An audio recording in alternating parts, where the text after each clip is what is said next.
I am a judge from the United States. I have spent most of my life in courtrooms. I have passed countless judgments, punished the guilty, and freed the innocent. But there is one story that has etched itself deep into my soul, and today I want to share that with you. One day I was visiting a prison. I was observing the condition of the prisoners, each face telling a different story. But my eyes stopped at a man standing silently in a corner of the prison. His face was full of pain, his eyes filled with helplessness, and his body looked completely broken. I walked up to him and asked, "How long have you been here?" He softly replied, "Judge, sir, it has been 20 years. I am not guilty. No one is behind me, and no one is fighting my case." Hearing that was like a stone dropped on my heart. I came back and immediately called for his case file. I read it again and again, checked every detail from every angle, but I found no evidence that proved him guilty. Then the question arose, why has this man been in prison for 20 years? I called his former lawyer to the court.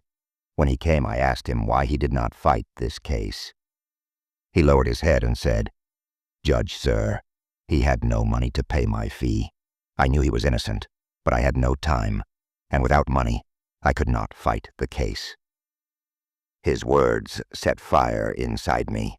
I took money out of my pocket, gave it to the lawyer, and said, "Now you will fight this case, and I will personally guarantee his bail."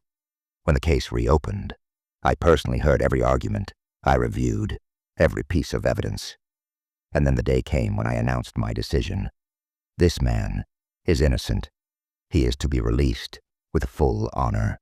That man looked at me silently. Tears flowed from his eyes. Years of pain, suffering, loneliness all poured out in those tears. On his lips were only prayers, pure, sincere, heartfelt prayers. That day, for the first time, I felt that the real purpose of my life was fulfilled. It was not the chair, not the license, not the power. The real peace was in that moment when the unheard voice finally got justice.